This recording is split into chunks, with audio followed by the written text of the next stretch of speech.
রাস্তাঘাটে, দোকানপাটে, বাড়ি ঘরের আঙ্গিনায় এখনো পর্যন্ত যারা ঘোরাফেরা করছেন, আমি অদম গুনাহগার কারি মোহাম্মদ শামীম হোসেন রাজা কাদিরি আপনাদের সবাইকে জান্নাতের বাগান মাহফিলে এসে আলোচনা শ্রবণ করার জন্য বিশেষভাবে অনুরোধ করছি।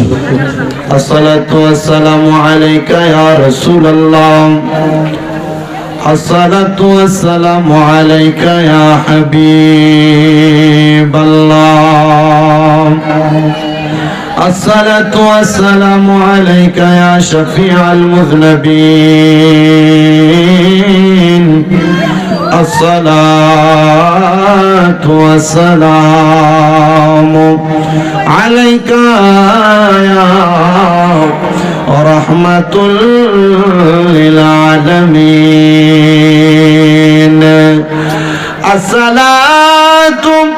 আসসালামু আলাইকুম ইয়া কুল্লাল আম্বিয়া,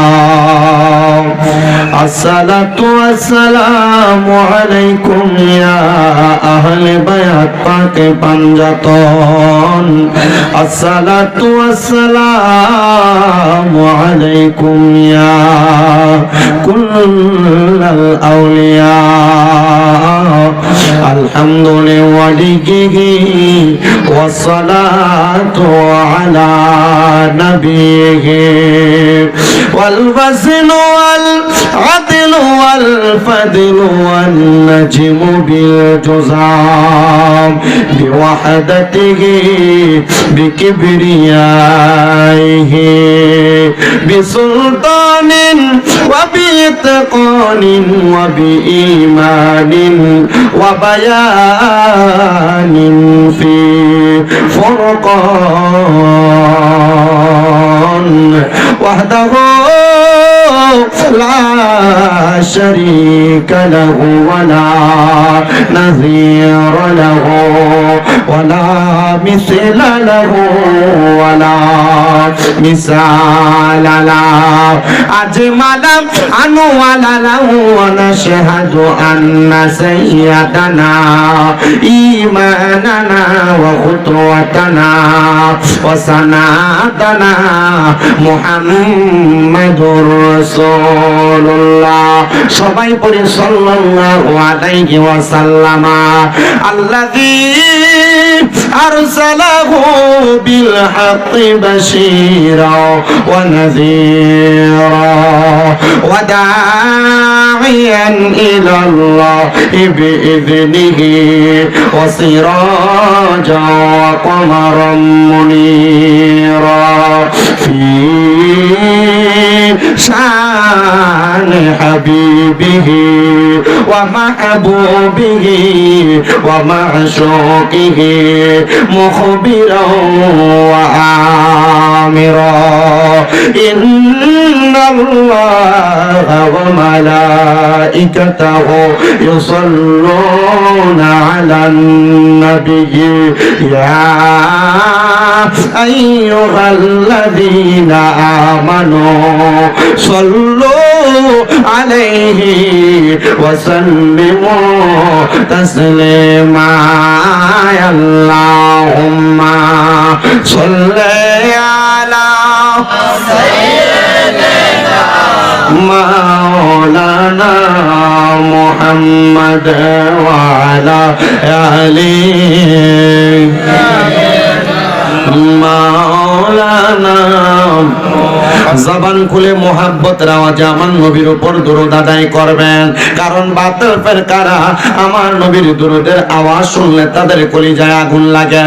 এ আমার যুবক ভাইরা, মুরব্বী বাবাজিরা গো, পর্দার অন্তরালের আমার মা বোনেরা, আমরা নবীর উপর দরুদ কিন্তু দুনিয়ার কোনো সাধারণ কারণে পড়ি না। আমার নবীর উপরে আমরা সবাই দরুদ পড়ার কারণ কিন্তু কয়েকটা। এক নাম্বার কারণ হইল আমরা নবীর উম্মত, দুই নাম্বার কারণ হইল আমরা নবীরে ভালোবাসি, তিন নাম্বার কারণ হইল আমরা মরার সময় নবীর দিদার চাই, চার নাম্বার কারণ হইল আমরা মরার পরে নবীর দেখা চাই। এই জন্য আপনারা সবাই মুহাব্বতের আওয়াজে আমার নবীর উপর টান করে দুরূদ আদায় করেন। আল্লাহুম্মা সাল্লি আলা মুহাব্বতে মুহাম্মাদ ওয়া আলা কামাল ভাই থাক মাওলানা। বেলা যখন শেষ হইবে আমরার পারের তরি থাকে না, সময় থাকতে মুর্শিদ ধরে জীবন কর সাধনা। আল্লাহুম্মা সাল্লি মুহাব্বতে মাওলানা মুহাম্মদ ওয়া আলা আলি সাইয়্যিদিনা মুহাম্মদ লা ইলাহা ইল্লাল্লাহ লা ইলাহা লা ইলাহা ইল্লাল্লাহ লা লা ইলাহা ইল্লাল্লাহ লা ইলাহা ইল্লাল্লাহ কালেমা লা ইলাহা আরে আমরা বড় ভাগ্যবান আমার নবী আল্লাহর মেহমান। আল্লাহ দয়া করে করলেন দান বলে দয়া করে করলেন দান নবী ইমানের মান লা ইলাহা ইল্লাল্লাহ লা ইলাহা বন্ধু নাও মাঝে রোজা চাই রহনা কেহ মা বাবার হাতে মতে চাই রহনা আমার নবীর দরদ ভুইল না আমার নবীর দরদ ভুইল না আমার নবীও তোমায় ভুলবে না লা ইলাহা ইল্লাল্লাহ লা ইলাহা লা ইলাহা ইল্লাল্লাহ মুহাম্মাদুর রাসূলুল্লাহ সাল্লাল্লাহু আলাইহি ওয়াসাল্লাম।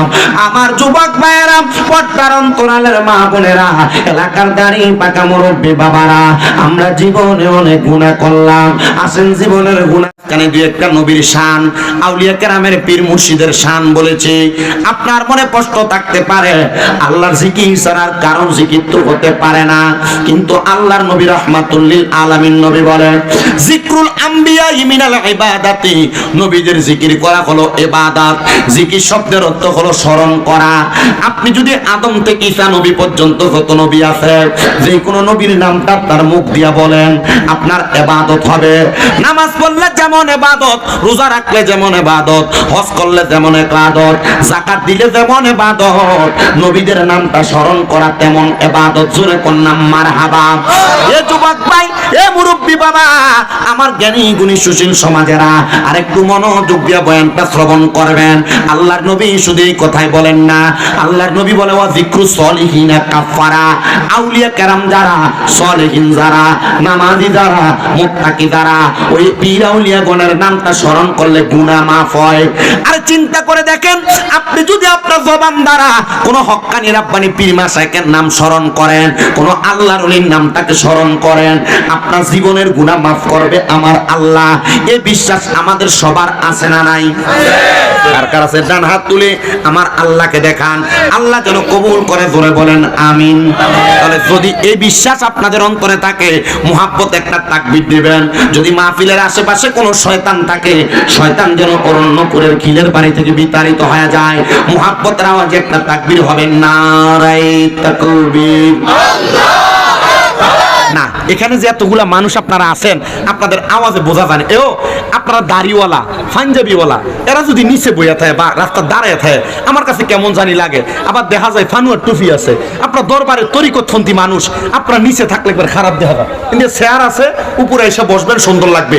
আপনারা যে এখানে এতগুলা মানুষ আছেন, আমি আসার সময় মাইকের আওয়াজে বুঝি নাই যে এই অরণ্যপুরের ক্ষীরের বাড়ির মাহফিলে এত সুন্দর জান্নাতের বাগান, মানুষ এতগুলা।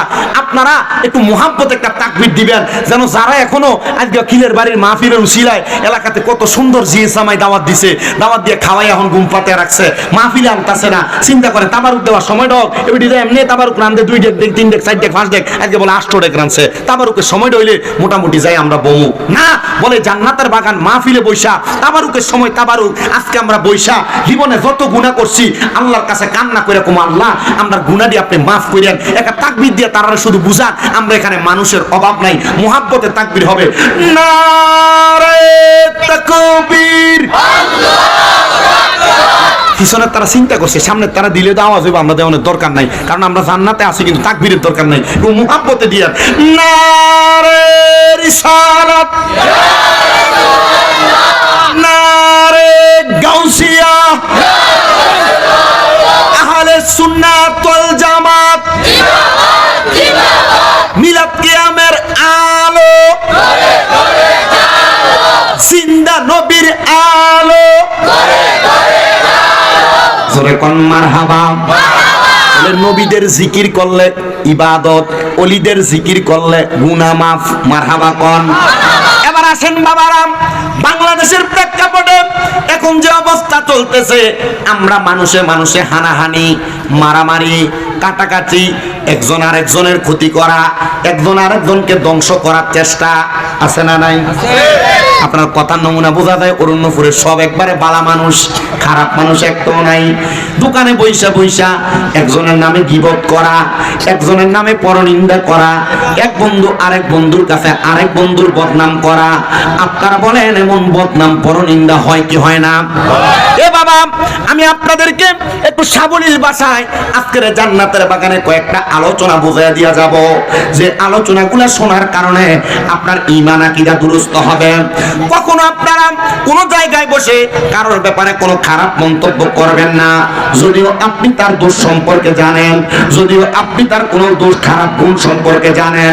আল্লাহর নবী বলেন, দুনিয়ার জমিনের মধ্যে কোনো মানুষ যদি কোনো মানুষের কোনো খারাপ গুণকে গোপন রাখে, কোনো মানুষের ব্যাপারে কোনো বাজে কথাকে গোপন রাখে, কাল ময়দানে মাশরে আমার আল্লাহ তাআলা ওই ব্যক্তির গুনাহগুলা গোপন রাখবে। জোরে বলেন সুবহানাল্লাহ। এ যুবক ভাই, এ মুরব্বী বাবা, আপনারা যারা রাস্তা দিয়ে চলার সময় একজন আরেকজনের ক্ষতি করতে কোনো দ্বিধাদ্বন্দ্ব মনে করেন না, একজন আরেকজনের ক্ষতি করতে কোনো চিন্তা করেন না, এই ক্ষতির সমস্যাটা এখন থেকে নয়, দুনিয়ার প্রথম থেকে আদম নবী থেকে ঈসা নবী পর্যন্ত, আর আমাদের নবী মুহাম্মদুর রাসূলুল্লাহ সাল্লাল্লাহু আলাইহি ওয়াসাল্লাম নবী পর্যন্ত, এখন পর্যন্ত আমরা যারা আছি একজন আরেকজনের ভাই ভাইয়ের দ্বন্দ্ব, চাচা ভাতিজা দ্বন্দ্ব, বাবা ভাই বাবা চাচারা দ্বন্দ্ব। কারণটা কি? এই দ্বন্দ্বটা আদম আলাইহিস সালাতু ওয়াস সালামের সন্তান হযরতে আদম নবীর সন্তান শীশ আলাইহিস সালাতু ওয়াস সালামের পরবর্তী থেকে হয়ে আসছে। কিন্তু মুসলমান, এমন একটা দ্বন্দ্ব পৃথিবীর জমিনে হয়েছিল, যেই দ্বন্দ্বটা লাগছিল কারবালার ময়দানে আমার নবীর কলিজার টুকরা নাতি হযরত ইমাম হাসান আর ইমাম হোসেন রাদিয়াল্লাহু তাআলার সাথে। এই কারবালার দ্বন্দ্বের মূল হাতিয়ার যারা, একজনের নাম হলো ইয়াজিদ, আরেকজনের নাম হলো একজনের নাম হলো ইবনে জিয়াদ, আরেকজনের নাম হলো শিমর। এই দুইজন ব্যক্তি আমার নবীর কলিজার টুকরা দুইজন নাতির গলা মুবারকের মধ্যে তরবারি চালিয়েছে। নবীর নাতির মুখ মুবারকের মধ্যে এমন ভাবে তারা তীর নিক্ষেপ করেছে, এমন ভাবে নবীর নাতির গলা মুবারকের মধ্যে তরবারি চালাইছে, তারা নবীর নাতিকে ধ্বংস করার চেষ্টা করেছে। কিন্তু না না না, কারণ আমার আল্লাহ তাআলা তো নবীর নাতিদের সাথে আছে, আমার আল্লাহ তাআলা তো নবীর বংশধরের সাথে আছে। দুনিয়ার হাজার কোন কাফের বেঈমান যদি আমার নবীর বংশধরের সাথে বেঈমানি করার চেষ্টা করে, যার সাথে আল্লাহ আছে, আপনারা বলেন দুনিয়ার সবাই চাইলে তারে কোনো ক্ষতি করতে পারবেনি? আস্তে কথা বলে বলেন না, পারবেনি। আল্লাহ যার সাথে আছে তার ক্ষতি দুনিয়ার কেউ করতে পারবে না। ও বাবা, আপনার যদি আপনার এলাকার মধ্যে 2 জন 3 জন 5 জন 7 জন 10 জন শত্রু থাকে, আপনি আমার আল্লাহ তাআলার ইবাদতে মশগুল হয়ে যাবেন, দেখবেন আপনার ক্ষতি দুনিয়ার কোনো মানুষ করতে পারবে না, আপনার ক্ষতি দুনিয়ার কোনো মানুষ করতে পারবে না। আল্লাহর হাবিব মুহাম্মদুর রাসূলুল্লাহ সাল্লাল্লাহু আলাইহি ওয়াসাল্লাম নবীর এই পরিবার নবীর বংশধরকে বড় ভালোবাসতেন। কিন্তু দুনিয়ার জমিনের মধ্যে আমরা যদি ইয়া হোসেন শাহ হোসেন বলে বলে নবীর নাতিদেরকে স্মরণ করি, আমাদেরকে বন্ড বলে বেদাতি বলে, কিন্তু আমরা আল্লাহ তাআলার কাছে একটা ফরিয়াদ জানাই, গো আল্লাহ, মানুষ আমাদেরকে বন্ড বেদাতি খারাপ বলুক না কেন, আমরা বিশ্বাস করি আল হাসান ওয়াল হুসাইন সাইয়্যিদা শাবাবি আহলিল জান্নাহ। ইমাম হাসান হোসেন হলো জান্নাতের যুবকদের সর্দার। আজকে অরণ্যপুরের খিলের বাড়ির মাহফিলে যে যুবকরা আপনারা বসেছেন, আপনারা চিন্তা করে দেখেন, আপনারা যদি মহান আহলে বায়াত পাক মানজাতন ইমাম হাসান ইমাম হুসাইন রাদিয়াল্লাহু তাআলা আনহুকে বেশি বেশি করে স্মরণ করেন, যখন আপনি ইন্তেকাল করবেন, জানেননি আপনার ইন্তেকালের পরে নবীর নাতি ইমাম হুসাইন রাদিয়াল্লাহু তাআলা আনহু উনি জান্নাতে আপনি যুবকের সর্দার হইয়া আপনার সুপারিশ করে করে জান্নাতে নিয়ে যাবে। বলেন সুবহানাল্লাহ। ইয়া ইমামে হুসাইনে পাক রাদিয়াল্লাহু তাআলা আনহু, আপনি কেন আমাদের জন্য সুপারিশ করবেন? বলে আমার নাম মুহাম্মদুর রাসূলুল্লাহ। আমি ইমাম হুসাইনের জন্মের পর থেকে সর্বসময় আমরা লক্ষ্য করে দেখেছি আমার নানা সেজদার মধ্যে গিয়ে উম্মতি উম্মতি বলে কান্না করে। ওই নবীর পাগল আমরা, ওই নবীর আশিক হইয়া আজকে অরণ্যপুরে জান্নাতের বাগানে আমরা বসলাম। ওই নবী রাহমাতুল লিল আলামিন নবীর নাতি বলতেছে, আমার নানার একটা গুনাহগার উম্মত যদি দুনিয়াতে থাকে, দুনিয়াতে থাকার পর কবরে যায়, আমার নানার একটা উম্মত যদি জাহান্নামের মধ্যে থাকে, আমি ইমাম হুসাইন জান্নাতের দরজা বন্ধ করব না। ইয়া ইমাম হুসাইন ইবনে আলী, আপনি কেন জান্নাতের দরজা বন্ধ করবেন না? বলে আমার নবীজি উম্মত বলে বলে কান্না করেছে, আমি তো ওই নবীর নাতি, আমি কেমনে নবীর নানার উম্মতদেরকে ভুলে যাব? এই জন্য আশিকরা সুরে সুরে ইমাম হুসাইনে পাকের স্মরণে লেখছেন, হে হোসেন নবীজির আওলাদ সালাম জানাই, মোরা তোমায় সালাম জানাই, মোরা তোমায়, হে হোসেন নবীজির আওলাদ সালাম জানাই, মোরা তোমায় সালাম জানাই। জানি না কেমন করে ছিলেন নবী সোনার মদিনায়, জানি না কেমন করে ছিলেন নবী সোনার মদিনায়, যে সময় দুষ্ট সিমর হুসাইনের গলায় তলোয়ার চালাই, হোসেন নবীজির আওলাদ সালাম জানাই, মোরা তোমায় সালাম জানাই, মোরা তোমায়, যে গলায় চুমু খেতেন আল্লাহর হাবিব নবী মুস্তাফায়, যে গলায় চুমু খেতেন আল্লাহর হাবিব নবী মুস্তাফায়, কিভাবে সেই গলাতে বিষের ছুরি শিমর চালাই, হে হোসেন নবীজির আওলাদ সালাম জানাই, মোরা তোমায় সালাম, বলেন না, মোরা যে মাথায় হাতে বুলিয়ে ঘুম পাড়াতেন আম্মা ফাতেমায়, যে মাথায় হাতে বুলিয়ে ঘুম পাড়াতেন আম্মা ফাতেমায়, কিভাবে সেই মাথাকে নীল তারা তীরের আগায়, হোসেন নবীজির আওলাদ সালাম জানাই,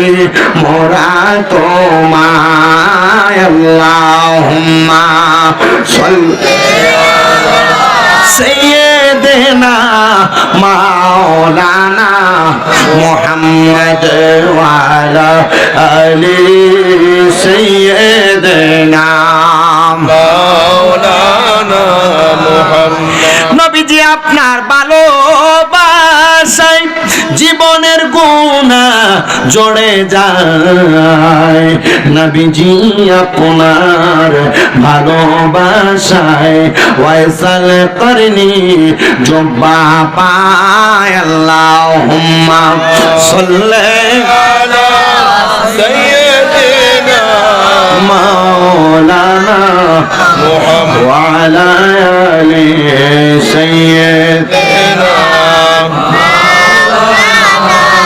এবার আপনারা বলেন, যেই নাতি ইমাম হুসাইন রাদিয়াল্লাহু তাআলা আনহুর রক্ত মুবারকের বিনিময়ে আপনি আমি সহ নবীজির লক্ষ লক্ষ কোটি কোটি গুনাহগার উম্মতকে আল্লাহ মাফ করে দিয়ে জান্নাতে নিয়ে যাবেন, ওই নাতির প্রতি নবীর ভালোবাসা কি কম না বেশি? আস্তে বলছেন, সবাই বলেন কম না বেশি? মনে রাখতে হবে, ওই নাতির ইন্তেকাল, ওই নাতির শাহাদাতের মাধ্যমে আল্লাহ তাআলা আমাদের জন্য জান্নাত নির্ধারণ করেছেন। এবার আসেন কেমন করে জান্নাত নির্ধারণ করেছেন। আমার নবীজির হাদিসে মুবারাকা মুসনাদে আহমদ এবং তিরমিজি শরীফের মধ্যে হাদিসটা বড় সুন্দর করে নোট করা। আমার নবী বলেন, একদিন আমি রাহমাতুল লিল আলামিন নবী আমার কলিজার টুকরা দুইজন নাতি ইমাম হাসান ইমাম হুসাইন রাদিয়াল্লাহু তাআলা আনহুমাকে নিয়ে আমি মসজিদে নববীর মধ্যে বসে রইলাম। আমার নবীর মসজিদে নববীর ভিতরে নবীজি তিনটা গাছের নিচে বসতেন। বলে হুজুর কোন তিনটা গাছের নিচে বসতেন? এক নাম্বার, আমার নবী যে গাছের নিচে বসতেন সেই গাছের নাম হলো উস্তুনে হান্নানা। যে উস্তুনে হান্নানাতে দইরা দইরা আমার নবীজি মসজিদে নববীর মধ্যে খুতবা প্রদান করতেন। জোরে কোন সুবহানাল্লাহ। আরেকটা গাছ আছে যে গাছটার নাম হলো উস্তুনে আহাদা। যে উস্তুনে আহাদার নিচে বৈশা বৈশা আমার দয়াল নবী রাহমাতুল লিল আলামিন নবীজি দূর দূরান্ত থেকে আমার নবীজির দরবারে যদি কোনো মেহমান আসতো, আমার নবী তাদের সঙ্গে বসে বসে কথা বলতেন। আরেকটা গাছের নাম হলো উস্তুনে আয়েশা। আমার নবী যখন অসুস্থতা অনুভব করতেন আর গভীর রজনীতে আমার নবী যখন ওনার স্ত্রী আম্মাজান আয়েশা সিদ্দিকা রাদিয়াল্লাহু তাআলা আনহা ওনার সঙ্গে কথোপকথন করতেন, আমার নবী উস্তুনে আয়েশার নিচে বসে বসে করতেন। যারা মদিনায় গিয়েছেন, মদিনা শরীফের মধ্যে একটা জায়গা আছে নবীর রওজার পাশে, যে জায়গাটার নাম হলো রিয়াজুল জান্নাহ। আমি নিজে ওই রিয়াজুল জান্নাহর মধ্যে 10 রাকাত নামাজ আদায় করেছি। এ মুসলমান ইমানদার, ওই রিয়াজুল জান্নাহর মধ্যে মোটা মোটা দুইটা তিনটা পিলার দেখবেন। একটা পিলারের নাম হলো উস্তুনে হান্নানা, একটা পিলারের নাম হলো উস্তুনে আহাদা, একটা পিলারের নাম হলো উস্তুনে আয়েশা। এই তিনটা পিলার আমার নবী যেগুলার নিচে বসে বসে কথা বলতেন। আমার নবী বলেন, একদিন আমি আমার ইমাম হাসান এবং হোসেনকে নিয়ে আমি উস্তুনে আয়েশার নিচে বসলাম। সুবহানাল্লাহ, মারহাবা জোরে বলেন না। আমার নবী বলেন, আমি উস্তুনে আয়েশার নিচে বসলাম। বসার সাথে সাথে আল্লাহ তাআলার ফেরেশতা হযরতে জিবরাইল আলাইহিস সালাতু ওয়াস সালাম আমি নবীর সম্মুখে হাজির হয়ে গেছে। এমন একটা সুরত নিয়ে হযরতে জিবরাইল আমার সামনে আগমন করলেন। আমি তাকে দেখলাম হযরতে জিবরাইলের গায়ের মধ্যে ছিঁড়া একটা জামা দেখা যায়, অথবা কোন বর্ণনাকারী বলেন হযরতে জিবরাইল আমিনের গায়ে খেজুর পাতার একটা পোশাক গায়ে দেওয়া, যে পোশাকটা একটু ছিঁড়া ছিঁড়া দেখা যায়। আমার নবী বলেন, ইয়া কি জিবরাইল, হে ভাই জিবরাইল, আপনার শরীরের মধ্যে কেন এমন একটা জামা দেখা যায়? আমার নবীজির সামনে এসে জিবরাইল ফেরেশতা মুআল্লিমুল মালায়েকা বলে, ইয়া রাসূলুল্লাহ, ইয়া হাবিবাল্লাহ, নবী গো, আমার শরীরের মধ্যে যে জামা আপনি দেখতেছেন, আজকে যে আপনি নবীজি ফজরের নামাজ আদায় করেছেন, সালাম ফিরানোর পরে আপনি তাকে দেখছেন নি গো নবী? আপনি নবীর কলিজার টুকরা সাহাবী হযরতে আবু বকর সিদ্দিক রাদিয়াল্লাহু তাআলা আনহু শরীর মুবারকের মধ্যে একটা ছিঁড়া জামা ছিল, যেটা সেলাই করার মতো কোনো সুই তার কাছে ছিল না। আমার নবী বলেন, হ্যাঁ, আমি নবী সালাম ফিরানোর পরে সিদ্দিক আকবরের দিকে তাকায় দেখলাম ওনার জামাটা ছেঁড়া। বলে, আমার আল্লাহ তাআলা আবু বকরের ছেঁড়া জামাটার কারণে আমি ফেরেশতার শরীরের মধ্যে পর্যন্ত এমন একটা ছেঁড়া জামা দিয়া যেন সিদ্দিক আকবর কষ্ট না পায়, আমি ফেরেশতারে দিয়ে তার একটা সুন্দর ঐশ্বর্য দেখা দিছে। হে জিবরাইল, আপনি কেন কেন আমার সামনে আগমন করলেন? জিবরাইল ফেরেশতা ডাক দিয়ে বলেন, এ দুনিয়ার মানুষ শুনে রাখো, আমি আগমন করার কারণ একটা না দুইটা না, আমি আগমন করার কারণ অনেকগুলা। তবে রাহমাতাল লিল আলামিন নবী, আমি এই কারণে আপনার সামনে আগমন করেছি, আমার আল্লাহ তাআলা খবর পাঠাইছে আপনি নবীর দুই রান মোবারকের উপরে, দুই উরু মোবারকের উপরে আপনার যে দুইজন নাতি বসে আছে, হযরত ইমাম হাসান, হযরত ইমাম হুসাইন রাদিয়াল্লাহু তাআলা আনহু, আমার আল্লাহ বলেছে আপনার নাতিগুলাকে আল্লাহর রাস্তার মধ্যে কুরবানি দেওয়া লাগবে। আমার নবী কান্দে আর ডাক দিয়ে কয়, এ জিবরাইল, আমার আল্লাহর কাছে খবর দে রে জিবরাইল, আমি রাহমাতুল লিল আলামিন নবী, আমার এই দুইটা নাতিরে বড় ভালোবাসি, আমি রাহমাতুল লিল আলামিন, আমার এই দুইটা নাতিরে বড় মোহাব্বত করি। আমার আল্লাহরে বলবা আমি আমার এই দুইটা নাতির বদৌলতে, আমি নবীর দুইটা ছেলে সন্তান আছে, একটা সন্তানের নাম ছিল হযরতে তৈয়ব, আরেকটা সন্তানের নাম ছিল হযরতে তাহের, আমার আল্লাহরে বলবানি আমার আল্লাহ যেন এই দুইটা নাতিরে না নিয়া আমি নবীর দুইটা সন্তানকে নিয়ে যায়। ইয়া রাসূলুল্লাহ, আপনি কি আপনার ছেলেদেরকে ভালোবাসেন না, মোহাব্বত করেন না? আমার নবী বলেন, অবশ্যই সব মা বাবা তাদের সন্তানদেরকে মোহাব্বত করে, আমি নবীও মোহাব্বত করি রে ফেরেশতা, জানিয়ে দাও আমার আল্লাহ তাআলা আমার নাতিদের বিনিময়ে আমার লক্ষ লক্ষ উম্মতরে জান্নাতি বানাইবো, কিন্তু আমার এই সন্তানগুলোর বিনিময় তো আল্লাহ করবে না। নিতে কও, আমি আমার সন্তানের জ্বালা সহ্য করতে পারবো, কিন্তু আমার হুসাইনের জ্বালা সহ্য করতে পারবো না। আরে হুসাইনের রক্তে গড়া আমাদের ইসলাম, হুসাইনের রক্তে গড়া আমাদের ইসলাম, ইসলামেরই জন্য তিনি দিয়ে গেলেন প্রাণে, বলেন ইসলামেরই জন্য তিনি দিয়ে প্রাণে, বলেন হুসাইনের রক্তে গড়া আমাদের ইসলাম, হুসাইনের রক্তে গড়া আমাদের ইসলাম, ইসলামেরই জন্য তিনি দিয়ে গেলেন প্রাণে, বলেন ইয়া হুসেন মারহাবা, শাহ হুসেন মারহাবা, ইয়া হুসেন মারহাবা, শাহ হুসেন মারহাবা, ইয়া হুসেন মারহাবা, হুসাইনের রক্তে গড়া আমাদের ইসলাম, ইসলামেরই জন্য তিনি দিয়ে গেলেন প্রাণ, বলেন ইসলামেরই দিয়ে গেলেন প্রাণ। আল্লাহ তাআলা হযরত জিবরাইলের কাছে আমার নবীজির খবরটা পাইলাম, নবীজির কলিজার টুকরা দুইটা সন্তানকে আমার আল্লাহ তাআলা উঠে নিয়ে গেলেন। এবার অল্প কিছুদিন পরে আমার আল্লাহ তাআলা আবার ফেরেশতা জিবরাইলকে আমার নবীর কাছে পাঠাইলেন। জিবরাইল ফেরেশতা আমার নবীর কাছে এসে ডাক দিয়ে বলে, ইয়া রাসূলুল্লাহ, ইয়া হাবিবাল্লাহ নবী, আমার আল্লাহ বলছে আপনার দুইটা সন্তানকে আপনি দিয়ে দিয়েছেন, কিন্তু আপনার এই দুইজন নাতির মধ্য থেকে একজন নাতিকে ওই সুহাদে কারবালার ময়দানে তারা দুষ্ট ইয়াজিদ শিমরের দলেরা মাথায় পাগড়ি লাগায়া, শরীরে পাঞ্জাবি লাগায়া আপনার নাতির গলা মোবারকে ছুরি চালাইব। এ আমার যুবক ভাই, এ অরণ্যপুরের কিলার বাড়ি জান্নাতের বাগান মাহফিলের আমার মুরব্বী বাবা, মুসল্লি বাবারা, ইয়াজিদের মতো ব্যক্তি শরীরে পাঞ্জাবি লাগায়া, মাথায় পাগড়ি লাগায়া নবীর নাতির গলা মোবারকের মধ্যে ছুরি চালাইছে। এরা ইয়াজিদ বিদায়, এরা নবীর নাতির গলা মোবারকে ছুরি চালাইছে। বর্তমান সমাজে এমন কিছু দাড়িওয়ালা, টুপিওয়ালা, পাগড়িওয়ালা দেখা যায় যারা আমার নবীর মিলাদকে আমরা বেদাত বলে, আমার নবীর সালাতু সালাম রে বেদাত বলে, আমার নবীর নূরকে অস্বীকার করে, আবার পূজা মণ্ডপের মধ্যে যাইয়া হিন্দুদের পূজার মধ্যে যায় তারা কীর্তন বলে, পূজা মণ্ডপের মধ্যে যাইয়া হিন্দুদের পূজা মণ্ডপের মধ্যে তাদের প্রশ্ন কত সুন্দর করে কি জানি কয় তারা প্রসাদ খায়। এবার আপনারা বলেন সেই মৌলবীরা নবীর নাতির গলা মুবারকে ছুরি চালাইছিল, আর বর্তমান যুগে সেই মৌলবীরা পূজা মণ্ডপে যায়, এদের মাঝে আর এদিক বাহিনীর মাঝে কোনো পার্থক্য নাই। এরা বলতেছে পূজা রোজা নাকি সমান। আমার বুঝে আসে না শ্রোতা কেন জুতা দিয়ে তারা দৃষ্টিতে ফিটায় না। কারণ নবীর নাতির গলা মুবারকে যে জিদ বাহিনী ছুরি চালাইছে, এদের শরীরে পাঞ্জাবি ছিল, মাথায় টুপি আর পাগড়ি ছিল। আর বর্তমান জামানায় যে মৌলবীরা কয় পূজা রোজা বাই বাই, হিন্দু মুসলিম বাই বাই, এরা জানে না মুসলিম ওয়াকুল মুসলিমিন, মুসলমান মুসলমান বাই বাই। আর এরা মানুষকে টুপি পাঞ্জাবি লাগাইয়া মানুষকে বুঝাইতেছে যে হিন্দু মুসলিম বাই বাই। না না না, বিধর্মীরা আমাদের ভাই হতে পারে না, তারা তাদের ধর্ম পালন করবে, আমরা আমাদের ধর্ম পালন করব।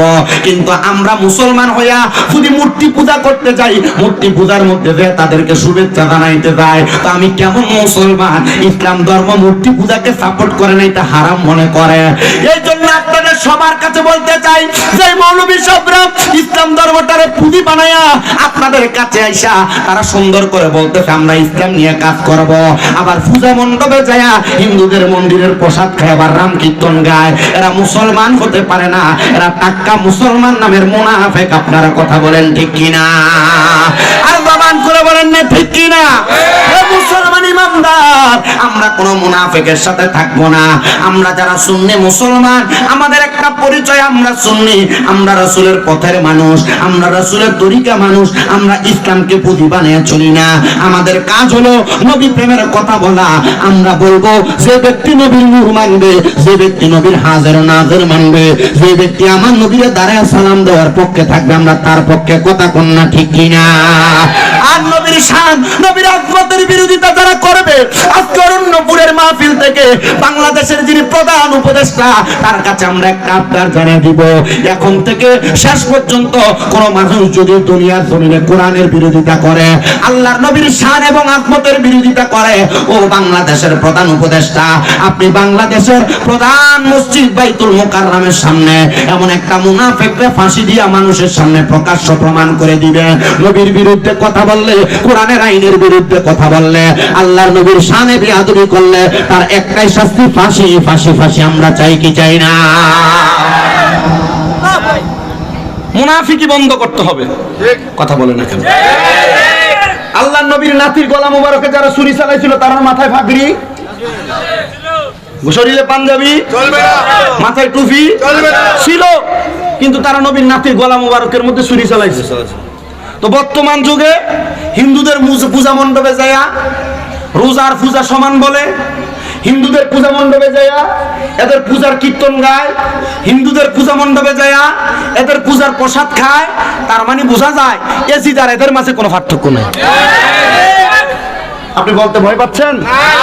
কষ্ট হচ্ছে? আর এদের দলের মানুষই বলে, এরা যে কথা বলতেছে এরার কারণে আমরাই মুখ দেখাইতে পারি না।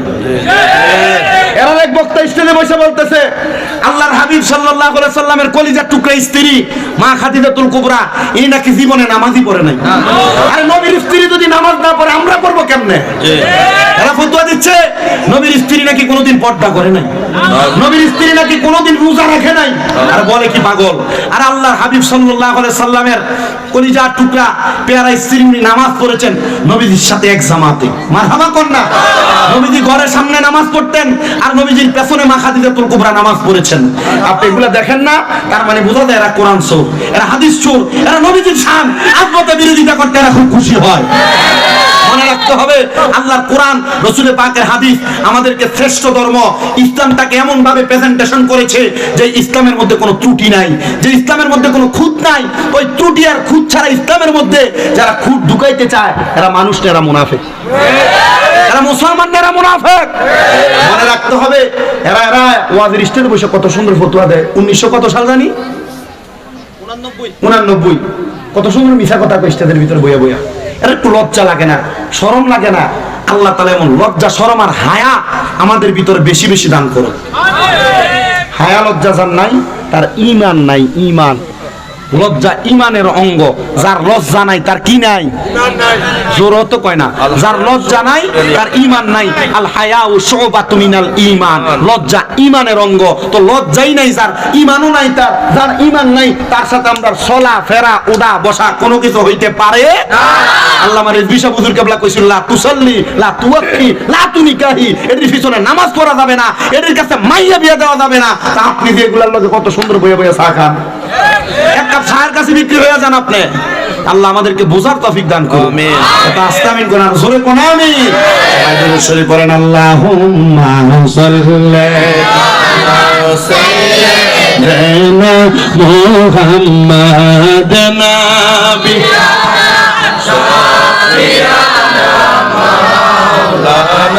মুহাম্মদ আল্লাহুম্মা সাল্লি আলা সাইয়্যিদিনা মুহাম্মদ নাবিয়ানা শাফিয়ানা মাওলানা আমরা সবাই হাজির হইলাম দয়াল নবীর মাহফিলে হায়রে দয়া করে কবুল করেন নূর নবীজি আমরা রে আল্লাহুম্মা সাল্লি আলা সাইয়্যিদিনা মুহাম্মদ নবী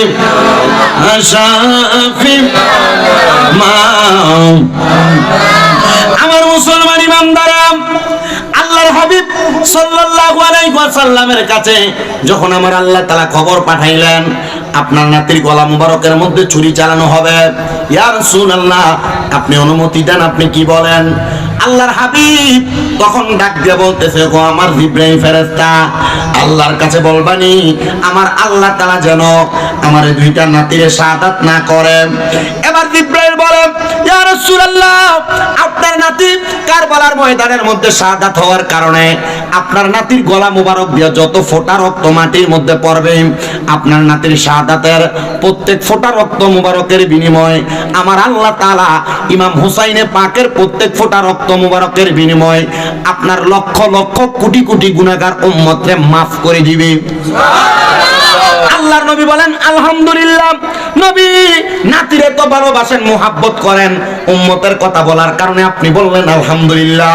আমার নবী বলেন না রে না, আমি নবী ঘোষণা করলাম শাফাআতি লি আহলিল কাবাইরি মিন উম্মতি, আমার উম্মতের মধ্যে কবিরা গুনাহ করনেওয়ালা উম্মত যেটা আমি নবী সেটার জন্য সুপারিশ করব। ইয়া রাসূলুল্লাহ ও মায়ার নবী, আমার আল্লাহ তাআলা খবর পাঠাইছে আপনার কলিজা টুকরা নাতি ইমাম হুসাইন যখন শাহাদাত বরণ করবে, আল্লাহ তাআলা হুসাইনের পাককে জীবনের শেষ নামাজ আদায় করার একটা সুযোগ দিবে, 2 রাকাত নামাজ। মারহাবা বলেন না? ওই 2 রাকাত নামাজ অন্য কোনো ওয়াক্তের নামাজ না, ওই নামাজটা হলো আসরের নামাজ। কয় রাকাত? কি আসরের নামাজ কি আসলে 2 রাকাত? কয় রাকাত? ইমাম হুসাইন আপনি কেন 2 রাকাত পড়লেন? কারণ ইমাম হুসাইনের বাড়ি মদিনায়, উনি গেছেন কুফায়, মুসাফির হয়ে যাওয়ার কারণে ফরজ নামাজ 4 রাকাত কইরা কইরা যে ফরজ নামাজ, এই 4 রাকাত নামাজকে কসর আদায় করা লাগে যারা মুসাফির, 2 রাকাত করে। ধরেন আপনি কুমিল্লা থেকে ঢাকা গিয়েছেন, ঢাকা যাওয়ার কারণে আপনি মুসাফির, কি কথা কোন নাকি রওনা দিয়েছেন ফজরের পরে, যাই আর সেখানে যোহরের নামাজ পড়বেন 4 রাকাত না 2 রাকাত। কত? মুসাফির হওয়ার কারণে আপনি আসরের নামাজ পড়বেন 2 রাকাত, মাগরিবের নামাজ 3 রাকাত ফরজই পড়বেন, এশারের নামাজও পড়বেন আপনি 2 রাকাত। ও মুসলমান ইমানদার, এ নবীর উম্মতের দল, এই ফরজ নামাজগুলো আপনার জন্য ক্ষমা করা হয়েছে কসরের নামাজ হিসেবে। এই মাসালাটা একটু জানা রাখবেন, যারা মুসাফির তাদের জন্য এই মাসালাটা বড় সুন্দর, যারা সফরে যাবেন এই মাসালা বড় সুন্দর, আপনার জন্য ফরজ নামাজকে মওকুফ করা হয়েছে। আবার যদি কেউ রোজা রাখেন, এমন মুসাফির হয়ে যান, দূরে যাচ্ছেন 200-300 কিলোমিটার দূরে, রোজা রাখতেও যদি কষ্ট হয়, আল্লাহর নবী বলেন মুসাফিরের জন্য তখন সফর অবস্থায় রোজা মাফ আছে, তবে মুসাফির যখন মুসাফিরি শেষ করে বাড়িতে আসবে তখন সে রোজা আদায় করা লাগবে। এগুলো আমরা মাসালা, এগুলা যাই না নিবেন, বুঝা নিবেন।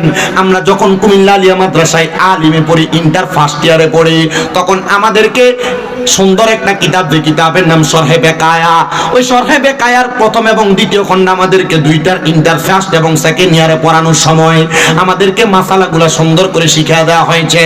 আবার যখন হাদিস শরীফ পড়ার জন্য আমরা যখন ফাজিল ক্লাসে উঠলাম, তিরমিজি শরীফ যখন আমাদেরকে পড়ায়, তখন আমাদেরকে সুন্দর করে মাসালাগুলো আল্লাহ নবীর হাদিস থেকে বোঝাইছেন। আবার এখন যখন কামেলে ক্লাস করতেছি, ফিকহ নিয়ে মুফতি হওয়ার জন্য আর মাত্র অল্প কয়েকটা সময় বাকি আছে, এই বছর ফাইনাল পরীক্ষা পরীক্ষা দেওয়া লাগবে মুফতি হওয়ার জন্য। ওই সময় আমাদেরকে ফিকহের মাসালাগুলো সুন্দর করে বুঝায়। যারা মুসাফির হবে তাদের কসরের নামাজ 4 রাকাতের ফরজ 2 রাকাত, 2 রাকাতের ফরজ 2 রাকাত, 3 রাকাতের ফরজ ও 2 রাকাত। মুসাফিরের কসর আদায় করার জন্য আবার রমজান মাসের রোজাকেও মওকুফ করা হয়েছে। যদি সম্ভব না হয় মুসাফির সফর অবস্থায় রোজা রাখবে না, মুসাফির সফর থেকে আসার পর একটা একটা করে রোজা আদায় করবে। জোরে বলেন সুবহানাল্লাহ।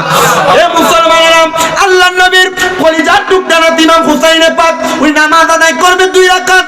আল্লাহ পাকের ফেরেশতা জিবরাইল বলে, ইয়া রাসূলুল্লাহ, ইয়া হাবিবাল্লাহ, নবী গো, আপনার নাতিকে তারা ওই 2 রাকাত নামাজ পরিপূর্ণ আদায় করতে দিবে না। কারণটা কি?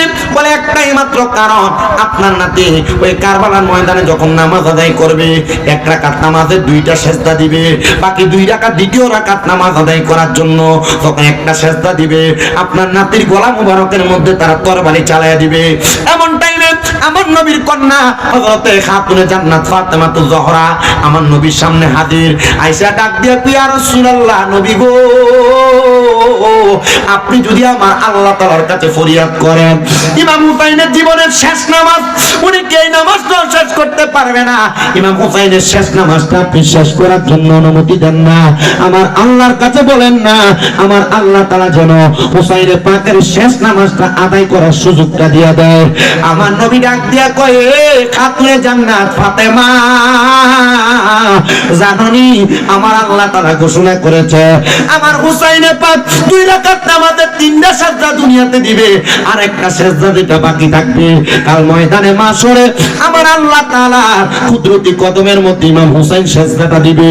ইমাম হুসাইনের পাক ততক্ষণ পর্যন্ত সেজদা থেকে মাথা মুবারক উঠাইবে না যতক্ষণ পর্যন্ত হুসাইনের নানা একটা উম্মত জাহান্নামে থাকবে। আমরা সবাই জানি আমার নবী আমাদের জন্য সেজদার মধ্যে পড়ে পড়ে উম্মতি বলে বলে কান্দেন, কিন্তু আমরা কি জানি আমার নবী সেজদায় পড়ার আগে নবীর নাতি ইমাম হুসাইন আমাদের জন্য সুপারিশ করে করে জান্নাতে নিয়ে যাবে। মা ফাতেমার নয়ন মনি হযরত আলীর জান, মা ফাতেমার নয়ন মনি হযরত আলীর জান, ইমাম হোসেন শহীদ হলো কারবালার ময়দান, ইমাম হোসেন শহীদ হলো কারবালার ময়দান। দয়াল নবীর জবানে কারবালার বয়ানে আওলাদে রাসূল শহীদ হবে হাদিসে প্রমাণ, ইমাম হোসেন শহীদ হলো কারবালার ময়দান, ইমাম হোসেন শহীদ হলো। ঈদের দিনে নতুন পোশাক পরলো সকলে, হাসান হোসেন কান্দে নানা পোশাকে দাও বলে, দয়াল নবী করলো দোয়া, ওগো রাব্বানা, জান্নাত হতে কুদরতের পোশাকে পাঠাও না। লাল সবুজের সেই পোশাকে কারবালার শান, লাল সবুজের সেই পোশাকে কারবালার শান, ইমাম হোসেন শহীদ হলো ময়দান, ইমাম হোসেন শহীদ হলো কারবালার ময়দান। লাল রঙের পোশাকে হতে মাটি নিল হাতে, সেই মাটির কাহিনী হবে হুসাইনের সাথে, শিমর যখন করবে জবাই নিজের হাতে, মাটি রক্ত হয়ে মিলবে কারবালার সাথে, কারবালার হুসাইনের শাহাদাত মে গায়েবের প্রমাণ, হুসাইনের শাহাদাত মে গায়েবের প্রমাণ, ইমাম হোসেন শহীদ হলো কারবালার ময়দান, ইমাম হোসেন শহীদ হলো কারবালার। নবীর আওলাদে নূহের কিস্তি নবীজির বয়ান, আবু যর গিফারির হাদিসে প্রমাণ, জীবন দিবে ইমান পাবে সুন্নিদের পথে, জান্নাতে তোর জায়গা হবে হুসাইনের সাথে। সুন্নি জনতা গ্রহণ করো নবীজির আহ্বান, সুন্নি জনতা গ্রহণ করো নবীজির আহ্বান, ইমাম হোসেন শহীদ হলো কারবালার ময়দানে ইমাম হোসেন শহীদ হলো কারবালার ময়দান। বলেন মা ফাতেমার নয়ন মনি হযরত আলীর জান, বলেন মা ফাতেমার নয়ন মনি জান, ইমাম হোসেন শহীদ হলো কারবালার ময়দানে ইমাম হোসেন শহীদ হলো কারবালার। আমার নবী ডাক দিয়া কয় ফাতেমা ইমাম হুসাইনের বাকি একটা সেজদা কাল ময়দানে মাশরে আমার আল্লাহ তাআলার কুদরতি কদমে দিবি। খাতুনে জান্নাত কবুল করলেন। আমার নবী দুনিয়া থেকে বিদায় হয়ে গেলেন। নবী বিদায় হওয়ার পরে আমার নবীজির কন্যা খাতুনে জান্নাতও বিদায় হয়ে গেলেন। নবীজির কন্যার স্বামী হযরতে মাওলা আলী বিদায় হয়ে গেল। বিদায় হওয়ার পরবর্তী পরে আমার নবীজির নাতিদেরকে একটা একটা করে ওই ইয়াজিদের দলেরা 1250 চিঠি দিয়ে পাঠাইছে। মনে রাখবেন, যারা মুনাফিক, যারা বেঈমান, যারা মুনাফিক, যারা বেঈমান মানুষের সাথে গাদ্দারি করে, এদের মুখের ভাষা বড় সুন্দর।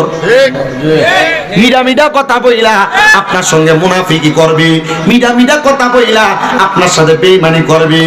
স্বাভাবিক বুঝেন, আপনার কাছ থেকে কেউ যখন 10 টাকা, 20 টাকা, 50, 100 টাকা হাওলাত নিবে, ভাই সাহেব ইয়া খুব বিপদে পড়ে গেছে ভাই, ইয়া 100টা টাকা যদি দেন আজকে বাজার খরচাটা করতাম।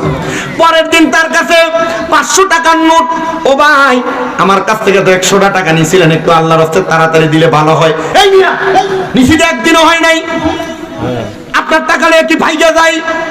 আপনার টাকা নিয়ে কি পড়ে যাব?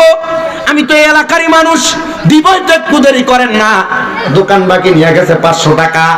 ভাই ওই যে দোকান বাকিটা নিয়েছিলেন গত সপ্তাহ, আরে কি আপনার টাকা নিয়ে ভাইগা যাচ্ছি নাকি? এমন কথা বলে মনে রাখতে হবে এরা ভালো মানুষ না, বড় মুনাফিক, বড় বেঈমান, বড় খারাপ মানুষ। এজন্য এদের এমন মানুষ থেকে আপনি বড় সাবধান থাকবেন। যাদের সঙ্গে এমন ওয়াদার বরখেলাপ হয়, যাদের সঙ্গে কথার বরখেলাপ হয়, যারা কথায় কথায় মিথ্যা কথা বলে, গালিগালাজ করে, বাজে কথা বলে, মুনাফিকি করে, সুন্দর সুন্দর কথা বইলা মানুষকে তারা তাদের বেড়া জালে ফালাইয়া দেয়, এই মানুষগুলা ভালো মানুষ না, এই মানুষগুলা মুনাফিক। আর আল্লাহর কোরআন বলে ইন্নাল মুনাফিকিনা ফিদ্দারকিল আসফালি মিনান নার। আমার আল্লাহ তাআলা এই মুনাফিকদেরকে দুনিয়ার জমিন থেকে কবরে যাওয়ার পর, নবীর হাদিস বলতেছে, আল্লাহর কোরআন বলতেছে, জাহান্নামের আগুন জ্বালানোর জন্য যেই লাকড়ি লাগবো আমার আল্লাহ তাআলা লাকড়ি ব্যবহার করবে না। এই মুনাফিকদেরকে জাহান্নামের লাকড়ি বানায় আল্লাহ জাহান্নাম জ্বালাইবো। জোরে জোরে পড়েন নাউজুবিল্লাহ। নবীর নাতির একটা চিঠি দেয় নাই, 1250 চিঠি দিছে। শুধু বারবার বলেন ইমাম হুসাইন আপনি কারবালাতে আসেন, আমরা আপনার কাছে বায়াত গ্রহণ করব।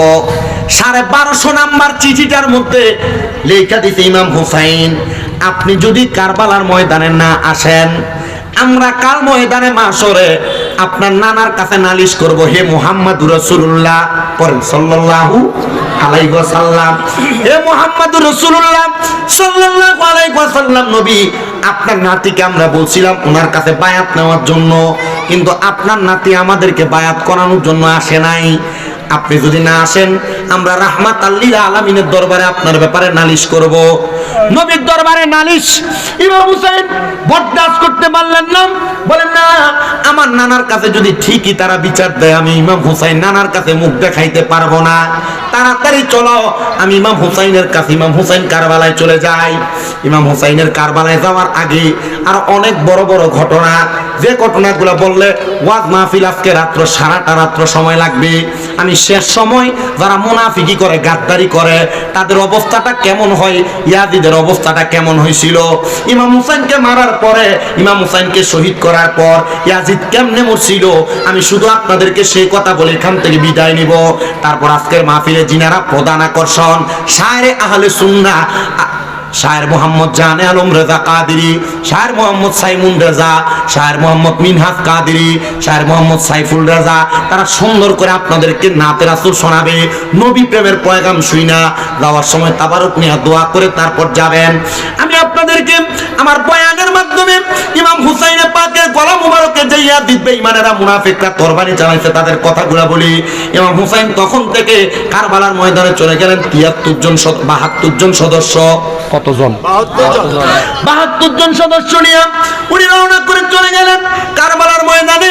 এক এক করে নবীর পরিবারকে এই ইয়াজিদের দলেরা তীর মেরা বল্লম মেরা গলার মধ্যে তরবারি চালায় শহীদ করে দিয়েছে। কিন্তু ইমাম হুসাইন যখন কারবালার ময়দানে যায়, ইমাম হুসাইনে পাক কারবালার ময়দানে যাওয়ার সাথে সাথে ওই কারবালার ময়দানে ইমাম হুসাইনকে মারার জন্য ইয়াজিদ বাহিনীরা দলে দলে সিরিয়াল করে করে সামনে দাঁড়ায় আছে। কিন্তু ইয়াজিদের দলের সামনে একটা ছোট বাচ্চা ছিল, যার বয়স ছিল 7 থেকে 8 বছর। এই 7-8 বছরের বাচ্চাটা, বাবা তোমাকে নিয়ে ইশারা দিছি, কথা বইলো না। 7-8 বছরের বাচ্চাটা ইমাম হুসাইনকে মারার জন্য যে ইয়াজিদের দলেরা দাঁড়াইছে তাদের সামনে দাঁড়ায়া ডাক দিয়ে বলে, ইয়াজিদ বাহিনী, হুসাইনে পাককে মারার আগে হুসাইনে পাকের সাথে আমার একটু মুশাহারা আছে, কথা আছে, আমার একটু সুযোগ দাও। উনি ইমাম হুসাইনে পাকের সামনে ডাক দিয়া কয়, হুসাইন, ইয়াজিদের সাথে যুদ্ধ করার আগে তুমি আমারে কালেমা পড়াইয়া দাও। ইমাম হুসাইন বলে, তুমি না ইয়াজিদের দলের মানুষ, আমারে মারার জন্য আসছো, তুমি যে আমার কাছে কালেমা পড়তে বলো। বলে, না না না, যেদিন থেকে শুনলাম তোমার নানা মুহাম্মাদুর রাসূলুল্লাহ, যিনি জান্নাতের মালিক, যিনি আল্লাহ তাআলার সৃষ্টি জগৎ সব কিছুর মালিক, আল্লাহ ওনাকে বানাইছে। আল্লাহ কয় আনা খালেক, আল্লাহ কি খালেক, সৃষ্টিকর্তা। কিন্তু আমার নবীকে ইউতি বইলা আমার আল্লাহ তাআলা আমার নবীকে কাসেম বইলা বন্টনকারী। ও বাবা, আমি যদি বলি পানির বোতলের মালিক আমি, কিন্তু আমি পানির বোতলটা মাহফিলের সভাপতিকে দান কইরা দিলাম, এখন এটার মালিক কি আমি না সভাপতি? দেওয়ার ক্ষমতা আমার কাউরে আসেনি, দিব কি? আল্লাহ কয় আমি জান্নাতের মালিক, কিন্তু আমি এই জান্নাতটা আমার নবীরে দান করে দিছি। জান্নাত দিব কি?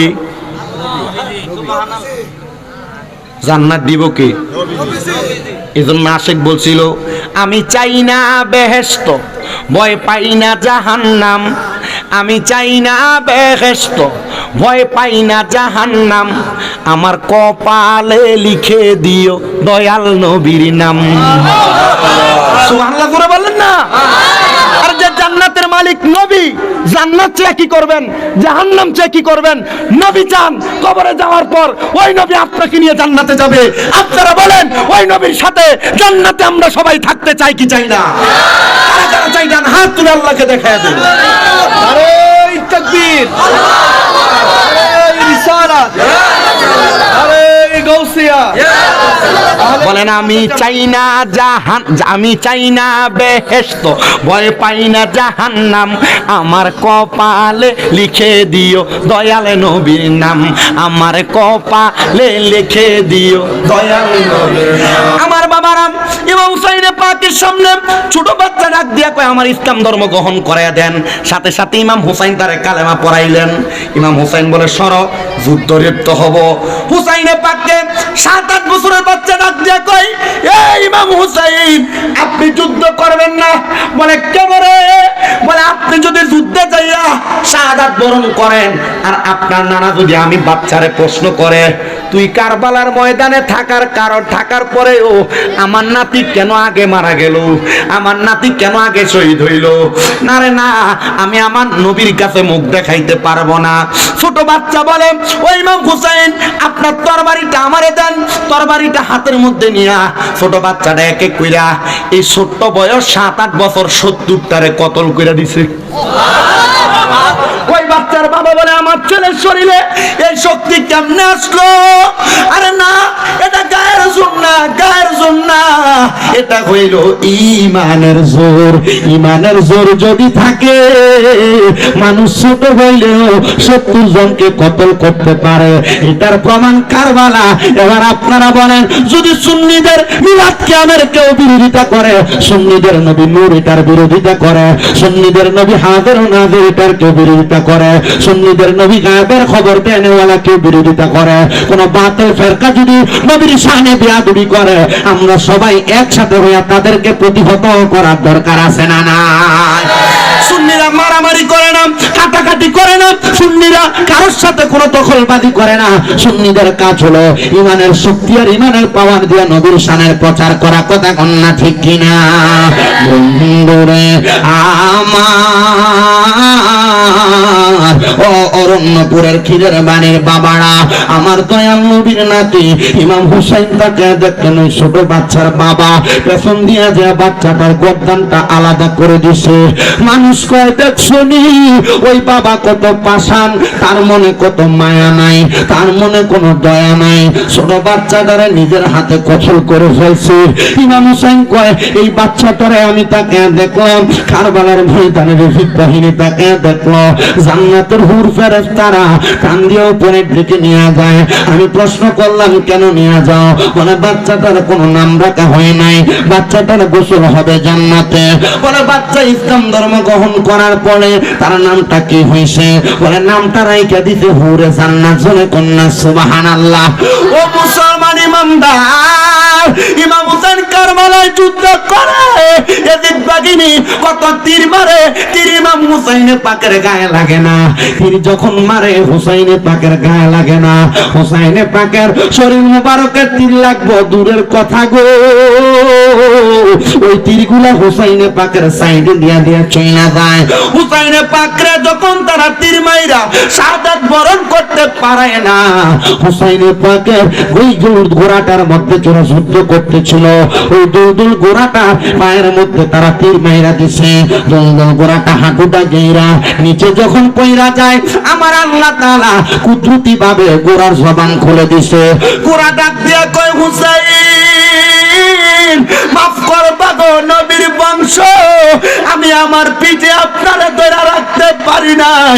ওই দুষ্ট ইয়াজিদের দলেরা, বেঈমানের দলেরা আমি ঘোড়ার পায়ের মধ্যে তীর মাইরা দেওয়ার কারণে আপনি হুসাইনকে আমার পিঠে রাখতে পারি নাই।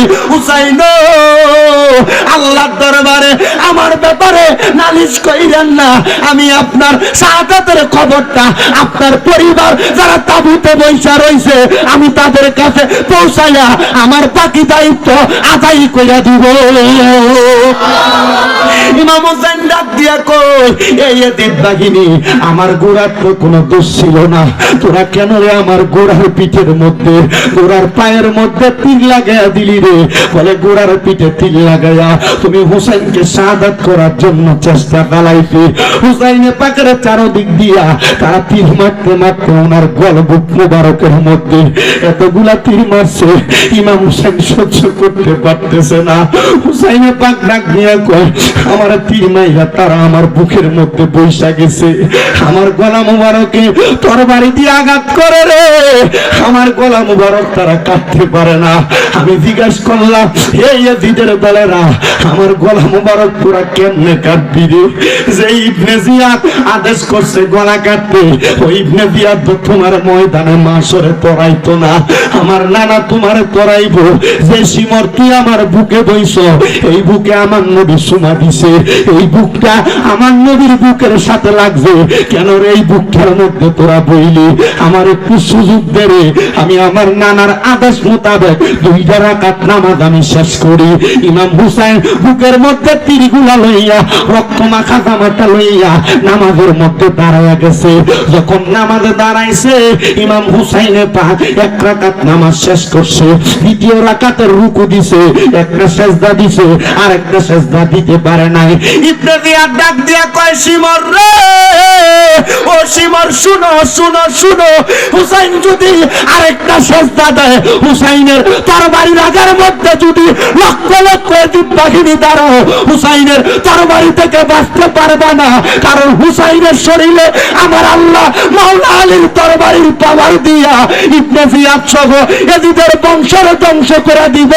কারণ ইমাম হুসাইনে পাকের মুহাব্বত যাদের অন্তরে আছে, তারা ইমানি শক্তি দিয়া যদি তারা কারবালার ময়দানের মতো আরেকবার নবীর প্রাণ নিয়া স্লোগান দিতে বলে, আপনারা বলেন হুসাইনের পক্ষে কথা বলার জন্য আমরা সবাই ইমাম হুসাইনের পক্ষে স্লোগান দিতে রাজি আছি না নাই? নারে তাকবীর, আল্লাহু আকবার, নারে রিসালাত, ইয়া রাসূলুল্লাহ, নারে গাউসিয়া, ইয়া রাসূলুল্লাহ, আহলে সুন্নাত ওয়াল জামাত, জিন্দাবাদ জিন্দাবাদ, শুহাদায়ে কারবালা, জিন্দাবাদ জিন্দাবাদ, হযরত মাওলানা কারি শামীম হোসেন রেজাল কদরি সাহেব। দেখো হুসাইনে পাক রাদিয়াল্লাহু তাআলা আনহু বলে আমার তারা নামাজ আদায় করতে দেয় না। তো হুসাইনে পাক দ্বিতীয় সেজদা দিবে, হুসাইনে পাকের ঘাড় মুবারক বরাবর শিমর বৈশা গেছে। বৈশা ওনার গলা মুবারকে তরবারি চালাবে, তরবারি চালাবে শিমর স্তব। শিমর হুসাইনে পাকের গর্দান মুবারক তারে তরবারি দিয়ে দেহ থেকে আলাদা করছে। তীরের আগা দিয়ে ইমাম হুসাইনে পাকের ঠোঁট মুবারক এভাবে ফুসাইছে। নাউজুবিল্লাহ কোন। ইমাম হুসাইনে পাকের এই তীরের আগা দিয়ে যখন এগুলারে খুসায়, দূর থেকে হযরত ইমাম জৈনুল আবিদিন রাদিয়াল্লাহু তাআলা আনহু উনি ডাক দিয়ে বলতেছে, এই শিমর, এই ঠোঁট মুবারকে রাহমাতাল লিল আলামিন নবী চুমা দিছে, এই ঠোঁটে তুমি তীরের আঘাত লাগাও, তীর দিয়ে খোঁচা লাগাও, রহমতের নবীর দরবারে মুখ দেখাইতে পারবা না। এই শিমর এই কথা বলার সাথে সাথে এই তীরের মাথাটার ভিতরে ইমাম হুসাইনের গর্দান মুবারকটার এইভাবে ঝুলাইছে। ঝুলে ঝুলে ইবনে জিয়াদের দরবারে নিয়ে ইবনে জিয়াদের উপহার দিছে, নেন আপনার আশা পূরণ করছি, নবীর নাতির গলা মুবারক কাইটা আপনারে দিলাম। ও বাবা, আচ্ছা নবীর নাতির গলা মুবারকে যারা ছুরি চালাইছে, এ চালানোর সময় এ শিমর ইবনে জিয়াদ বলতেছে, তাড়াতাড়ি নবীর নাতির গলা ছুরি চালাও, আসরের নামাজ কাজা হইয়া যায়।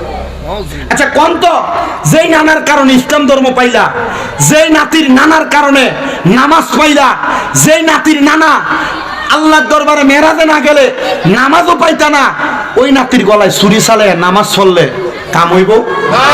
আল্লাহ দোহাই উত্তর দেন, কাম হইব? ছুরি চালায়া ইবনে জিয়াদ কত সুন্দর করে ইমাম হুসাইনের গর্দান মুবারক মাথায় হাতে তরবারিতে লইয়া লইয়া ঘুরছে, তীরের মাথায় লইয়া লইয়া ঘুরছে। আচ্ছা এই লোকগুলা যে নবীর নাতিরে আঘাত দিল, এরা কেমনে মরলো? মনটা আপনার জানতে ইচ্ছা করে না? এরা কেমনে গেল? ইবনে জিয়াদ এবং শিমর দুইটা লোক। ইবনে জিয়াদ ছিল একটা নারী লোভী ব্যক্তি। কি লোভী? নারী লোভী ব্যক্তি। ইবনে জিয়াদ ওই কুফা নগরীর একটা সুন্দরী মহিলার বড় ভালোবাসতো। এই সুন্দরী মহিলা এই ইবনে জিয়াদরে কখনো ফাতনা দেয় নাই, কিন্তু যখন ওই মহিলা খবর পাইছে ইবনে জিয়াদ নবীর নাতির গলা মুবারকে ছুরি চালাইছে, ওই মহিলা যায়া ইবনে জিয়াদরে কয়, ইবনে জিয়াদ তুমি যে আমার মোহাব্বত করো, ভালোবাসো, আমি খবর পাইছি। ইবনে জিয়াদ আমার মনটা চায় তোমার সাথে একটা রাত্র কাটাইতে। ইবনে জিয়াদ খুশি হয়ে গেছে যে মহিলারে লক্ষ টাকা, কোটি দিরহাম, 100, 150, 500 উট দিয়া আমার ভালোবাসায় রাজি করাইতে পারি নাই, এ মহিলা আজকে রাজি হয়ে গেছে। আজকের মতো খুশি কোথাও হইতে পারে না। এ কুফানগরীর মানুষ, তাড়াতাড়ি ইন্তজাম করো, তাড়াতাড়ি ঢোল বাদ্য বাজাও, আমি আনন্দ করব, তোমরা আনন্দ করবা। তাদেরকে আনন্দে লাগাইয়া ওই সুন্দরী মহিলার নিয়ে ইবনে জিয়াদ একবারে মরুভূমির মাঝখানে চলে গেছে। মনে করছে কেউ জানবে না। ওই মহিলা বলে, আমি ওই মরুভূমির মাঝখানে যাইয়া ওই ইবনে জিয়াদের মদ পান করাইছি, মদ পান করাইয়া ইবনে জিয়াদরে এমন মাতাল বানাইছি, বানায়া ওই ইবনে জিয়াদ মাতাল হইয়া, আমি তার মাতাল অবস্থায় তার হাতগুলা পেছন দিয়া বাইন্দা, পাগুলা বাইন্দা আমি তারে ওই জায়গায় ফালাইয়া রাখছি। ওই জায়গায় শীতে ঠান্ডায় কাতর হইতে হইতে মরুভূমির মাঝখানে ওই ইবনে জিয়াদের মাথা পাগলের মতো হয়ে গেছে। আমি কারবালার ময়দানের ওই মরুভূমির মধ্যে ইবনে জিয়াদের গর্দানটা আলাদা করে ফেলছি একটা কোপ দিয়া,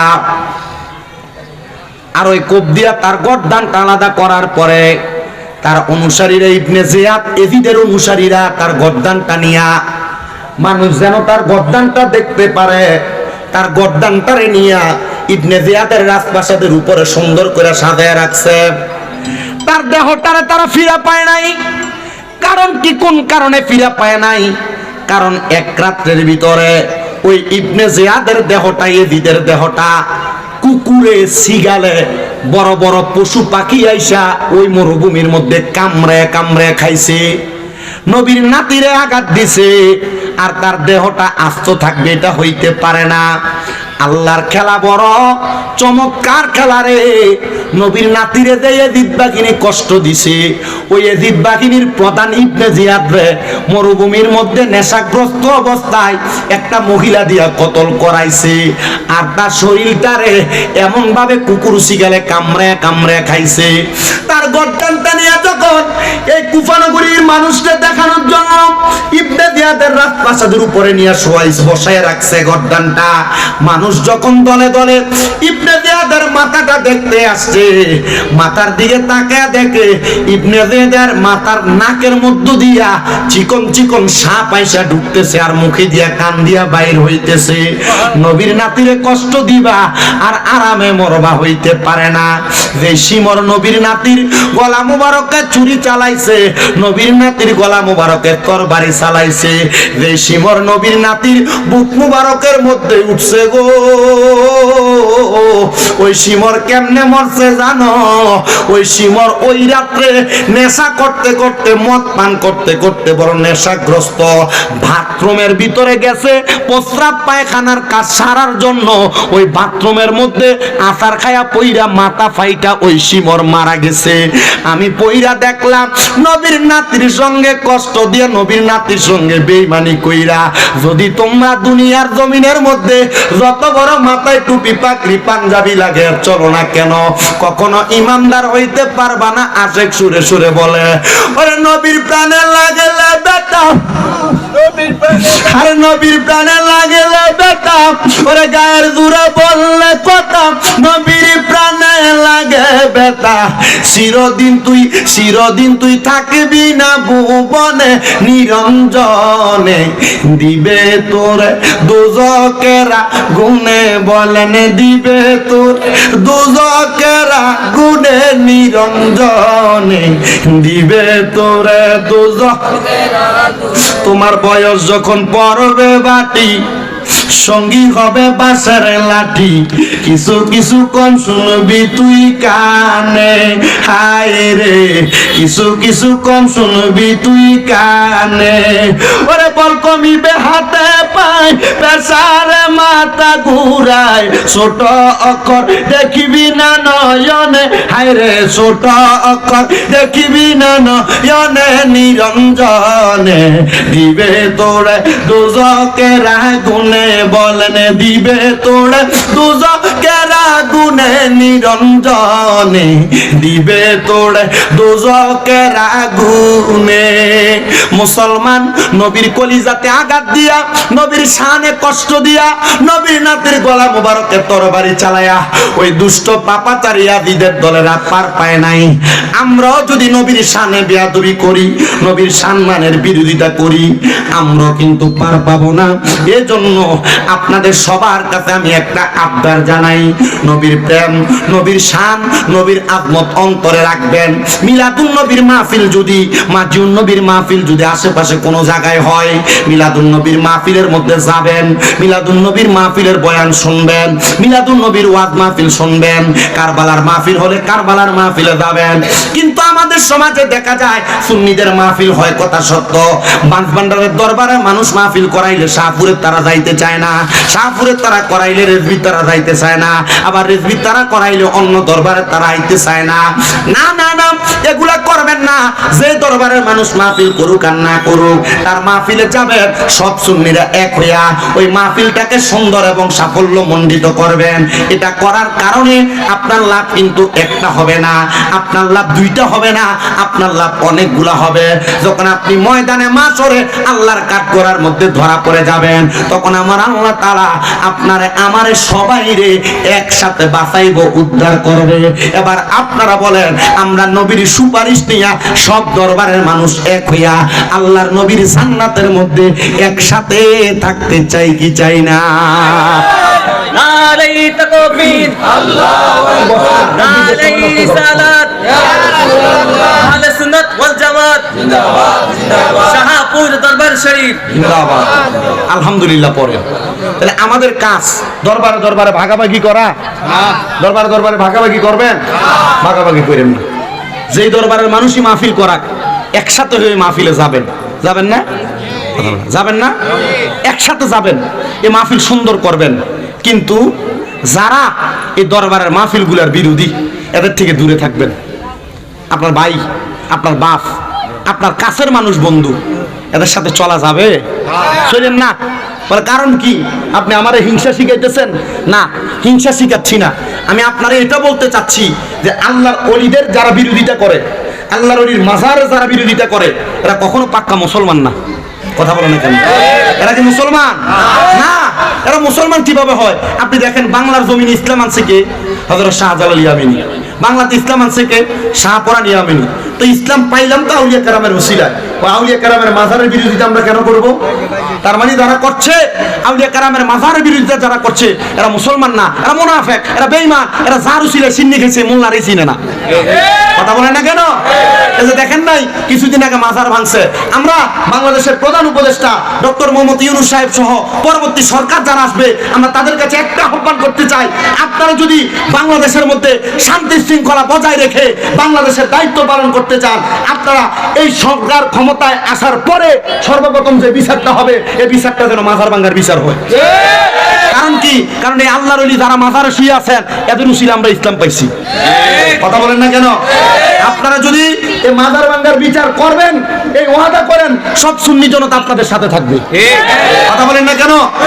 আমরা এই জন্য আজকে বাংলাদেশের প্রখ্যাত একটা জেলা, বাংলাদেশের বিখ্যাত একটা জেলা, এই কুমিল্লা জেলার অন্তর্গত বিবির বাজারের অরণ্যপুরের খিলের বাড়ি জান্নাতের বাগানের ঐতিহাসিক মাহফিল থেকে একটা কথা বাংলাদেশ সরকার পক্ষ, বাংলাদেশের প্রশাসনিক পক্ষের কাছে আবেদন জানাইতে চাই, যদি আপনারা বাংলাদেশের যারা মাজারগুলো ভেঙেছে, সুফিবাদিত্বে আঘাত করেছে, আউলিয়া কেরামের মাজার, ইবাদতখানা, সুফি তত্ত্বের জায়গা, এগুলোতে যারা আঘাত করে আগুন দিয়েছে, আপনাদের বিচার করেন, দেখবেন সোনার বাংলাদেশ সুন্দর, শান্ত, ভালোভাবে চলাফেরা করবি।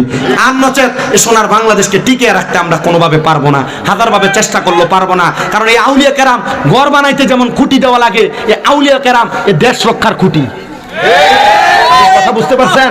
একটা ঘর যদি ভাঙার চেষ্টা করেন, একটা খুঁটি ভেঙে দিলে ঘরটা নড়বড়ে হয়ে যায়। তুফান আসলে, বাতাস আসলে, ঝড় আসলে ঘরটা টিকবে কিনা গ্যারান্টি থাকে না। ঠিক এমন ভাবে কোন আউলিয়া কেরামের মনে কষ্ট দিয়ে, আউলিয়া কেরামের মাজার ভাঙলে এই দেশের একটা খুঁটি নষ্ট হয়ে যায়। আউলিয়া কেরাম কষ্ট পাইলে আল্লাহ কয়, মান আদালি ওয়ালিয়ান ফাকাদ আযামতুহু বিল হারব। আল্লাহর ওলিদেরকে যারা কষ্ট দেয়, আমি আল্লাহ স্বয়ং তাদের সাথে যুদ্ধের ঘোষণা করি।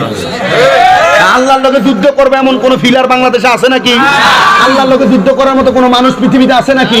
আল্লাহর লোকে যুদ্ধ করতে চাইছিল ফেরাউন, আল্লাহর লোকে যুদ্ধ করতে চাইছিল নমরুদ। বলে যুদ্ধ করতে আসবা, মশা কানে ভেড়া দিয়ে ঢুকাইয়া জুতা দিয়ে বাইরে মারছে। আমরা দেখছি যারা মাজার ভাঙছে, এরা পায়ের ভিতরে ফোকা ধরছে। যারা মাজার ভাঙছে, মাজারে লাঠি দিছে, এদের পায়ের ভিতরে পছন্দ ধরছে। যারা মাজার ভাঙছে, আউলিয়া কেরামের সাথে বেয়াদবি করছে, রাস্তা ঘাটে কুকুর শিয়ালের মতো মরছে। এখন এভাবে আর কেউ আল্লাহর ওলির মাজারে আঘাত করার চেষ্টা করেন না। যারা আল্লাহর ওলি মানে না, যারা মাজার মানে না, যারা নবীকে নূর মানে না, যারা নবীকে হাজের নাজের মানে না, গায়েবের খবর দেনওয়ালা মানে না, নবীর মিলাদ কিয়ামের কথা শুনলে যেমন ভাবে কোন খেরের ভিতরে আগুন ধরে দিলে আগুন দাউ দাউ করে ধরে, মিলাদ কিয়ামের কথা শুনলে যারা গায়ের ভিতরে আগুন লাগে, তার সাথে চলা যাবে না। এরা নবীর দুশমন, এরা নবীর কি? আল্লাহ আমাদেরকে বোঝার তৌফিক দান করুন, পড়েন আমিন। মুহাব্বতের আওয়াজে পড়েন না আমিন। আরো কয়েকটা কথা বলে দেই, তরিকত যারা গ্রহণ করেছেন আর যারা করেন নাই, মুরিদ হয়েছেন কেনা কেনা, শাহপুর, মাইজভান্ডার, ফানুয়া, যেই দরবারের হন, মুরিদ হয়েছেন না কেউ? মোটামুটি অল্প কয়েকজন। যুবকের মধ্যে অনেকে, মুরব্বীর ভিতর অনেকে বায়াত গ্রহণ করেন নাই। হাত নামান। মুরিদ কেন হবেন? আমার আপনাদের দোয়ায় সারা বাংলাদেশে অনেক ভক্তবিন্দু আছে। গতকালকে মাহফিল ছিল ভৈরবের কালিকা প্রসাদ, তাও আমার 2জন ভক্ত মুরিদ ওইখানে আছে। আমি ওইখানে বলে আসছি, আপনারা যারা আমার ভক্ত, আপনার 5 ওয়াক্ত নামাজ জামাতে পড়বেন। 2 নাম্বার হারাম খাইয়েন না। 3 নাম্বার মহিলা যারা বেফরদা চলেন না। পুরুষ যারা চোখের হেফাজত করেন। আর 4 নাম্বার সব সময় আল্লাহর জিকির, নবীর দুরুদ নিয়ে থাকেন। আমি এই কথাগুলো বলছি। কেন মুরিদ হইবেন? আচ্ছা বাবা, এই পীর মুরিদের বিষয়টা বড় শক্ত। আমরা দেখবেন মাঝে মাঝে এমনও বলে যে মা বাপ থাকতে আর ফির ধরবো কিনলে গা। কথা কয় না, কয় না, মা বাপ থাকতে আর ফির কিনলে গা। মা বাপই তো বড় ফির। এবার মনে রাখেন, মা বাপ হচ্ছে আমাদের দুনিয়ার পীর, কিন্তু এই যারা হক্কানি রাব্বানি শরীয়ত তরিকত হাকিকত মারেফতের পীর মাশায়েখ, এরা আমাদের আখিরাত রক্ষা করার পীর। জোরে কন্না মারহাবা। আল্লাহ কোরআনে বলেন বিসমিল্লাহির রহমানির রহিম। আল্লাহ তাআলা বলেন ইয়া আইয়ুহাল্লাযীনা আমানু। মারহাবা কন্না। সাধারণ মানুষকে বলছেন? ইমানদারে বলছেন। কুল আতিউল্লাহ ওয়া আতিউর রাসূল ওয়া উলিল আমরি মিনকুম। সুবহানাল্লাহ কোন। মারহাবা জোরে নারে তাকবীর, আল্লাহু আকবার, নারে রিসালাত, ইয়া রাসূলুল্লাহ, নারে গাউসিয়া, ইয়া রাসূলুল্লাহ, আহলে সুন্নাত ওয়াল জামাত জিন্দাবাদ জিন্দাবাদ। শায়ের বৃন্দের আগমন, অরণ্যপুরের পক্ষ থেকে, অরণ্যপুরের পক্ষ থেকে শায়ের মোহাম্মদ সাইমুন রেজা সাহেবের আগমন, শায়ের মোহাম্মদ সাইফুল ইসলাম সাহেবের আগমন। বাকি দুইটা এখনো ঘরে আছে, রেডি হয়ে শুধু আসতেছে। আজকের মাহফিলের যিনি প্রধান শায়ের দুইজনের মধ্যে একজন শায়ের জানে আলম রেজা কাদেরী, ওনার নানি শাশুড়ি না দাদি শাশুড়ি মারা গেছে। উনি গতকালকেও, আমি যে কিশোরগঞ্জ মাহফিল করছি ভৈরব থানায়, উনি করছে বাজিতপুর থানায়। ওইখান থেকে মাহফিল করে চট্টগ্রাম চলে গেছিল। এই দাদি শাশুড়ি মারা যাওয়াতে আবার গেছে ভৈরবে। ওইখানে যে জানাজা শেষ করে এখানে আসছে দূরে। ও আদা তো আমরা যারা বক্তা আছি, ও আদা রক্ষা করতে খুব কষ্ট হয়। আমরা রাইতে রাইতে আমরা এলাকার যে ফোলা বাদল, এরা আমার লগে ঘুরে মাঝে মাঝে চেহারার দিকে সাউন্ড জানা, এদের মুখটা একবারে বেয়া আছে, হুগ্ন হয়ে গেছে। তো মাহফিলে গেলে জোর করে খাওয়াইতে লাগলো, আমার পেটটা ছোট, বেশি খাওয়ান যেত না। মোটামুটি আপনারা বোঝেন না, বক্তারা মানুষ ভালো খাওয়ায় না, ভালা বুড়োই খাওয়ায়। আবার আমরাও যখন রাস্তাঘাটে যেখানে খাই মোটামুটি ভালা বুড়োই খাই। তো এদের গাড়ি নিয়ে আসে, আজকে তো মনে সকাল 6টার দিকে আসে। আমরা খুব কষ্ট হয়, ওয়াজ মাহফিলে যাই আসি, তবু আপনাদের কাছে আবদার এতটুক মাথায় রাখেন, ওলামাই কেরামদের সম্মান তাজিম আমাদের করার দরকার আসেনি? নাতে রাসূল যে আপনারা শুনবেন, এটা জান্নাতের বাগান, বিশ্বাস আছে না? আমরা যারা বাইরে দাঁড়াইছেন জান্নাতের বাইরে নাকি? হ্যাঁ পড়েন, ইনশাল্লাহ হয়ে যাবে, আল্লাহ কবুল করবে। তাহলে বায়াত গ্রহণ করার দরকার কেন? আল্লাহ বলছেন ইমানদারদের কি, তোমরা যদি আল্লাহ তাআলার ইতাআত করতে চাও, তোমরা রসুলে পাকের ইতাআত করো। যদি রসুলে পাকের ইতাআত করতে চাও, কার ইতাআত করো? উলিল আমর। যারা উলিল আমর 4 প্রকারের ব্যক্তি। এক প্রকার নবীগণ, সিদ্দিকগণ, শহীদগণ, সলিহিন, নেককার আল্লাহর ওলিগণ। আল্লাহর ওলিদের সুহবতে থাকলে, আল্লামা রুমি ওনার মুস্তবি রুমির মধ্যে বলেন সুহবতে সালে তোরা সালে কোনা। যদি ভালো মানুষের সুহবতে থাকো ভালো হইতে পারবা। এজন্য আপনাদের সবার কাছে আবদার, আপনারা যেই কোনো একজন হক্কানি পীরের হাত ধইরা বায়াত গ্রহণ করেন, দেখবেন আপনার জীবন পাল্টাই গেছে। কারণ যারা মুরিদ হয় না আর যারা মুরিদ হয়, মুরিদ হওয়ার আগের জীবনের চাইতে মুরিদ হওয়ার পরের জীবনের দাম বাইরা যায়। সুবহানাল্লাহ। এজন্য আপনাদের সবার কাছে আবদার, মুরিদ হইবেন। বলে হুজুর হক্কানি পীর তো টয়া পাই না, বহুত পীর দেখা যায় এরা মুরিদের পকেটের দিকে ছায়া থাকে। হুজুর হক্কানি পীর কোনটা? ইবনে মাজাহ শরীফের 303 নম্বর পৃষ্ঠার হাদিস, আল্লাহর নবী বলেন হক্কানি পীর হইল ইজা রুউ যুকিরাল্লাহু আযজা ওয়া জাল্লা, যারা চেহারার দিকে তাকাইলে আল্লাহর কথা মনে হয়, এরা হক্কানি পীর। পীরের দিকে চাইবেন, এটা চেহারার দিকে চাইলে যদি আপনার মনে হয় হ্যাঁ এই পীরটার দিকে চাইলে আল্লাহর কথা মনে হয়, এটা আমার হক্কানি পীর। আল্লাহ আমাদের সবাইকে নবী প্রেম, নবীর পরিবারের প্রেম, আহলে বাইতে রাসূলের প্রেম, পাক পাঞ্জাতনের প্রেম অন্তরে নিয়া দুনিয়া এবং আখিরাত সুন্দর করার তৌফিক দিক। আমিন। আমিন না আসতে কইছেন? আমিন। আর জোরে কোন আমিন। এবং হক্কানি রাব্বানি পীর মাশায়েখদের অনুসরণ অনুকরণের মাধ্যমে আল্লাহ তাআলা আমাদেরকে দুনিয়াতে তারাক্কি আখিরাতের তারাক্কি নসিব করেন। আরো জোরে পড়েন আমিন। আমি আপনাদের থেকে আমাদের শায়ের আহলে সুন্নাহগণের কাছে আমাদের মাইক সফর্দ করে বিদায় নিচ্ছি। ধৈর্যের সাথে আপনাদের এই শায়েরদের নাতে মুস্তাফা শ্রবণ করবেন। আরেকজন শায়ের আমাদের উপস্থিত হয়ে গেছে, উনিও আমাদের কাছে সুন্দর মানকাবা শানে মুর্শিদিগুলো শোনাবেন। তাকবীর দিয়ে একটু বরণ করেন। নারে তাকবীর, আল্লাহু আকবার, নারে রিসালাত, ইয়া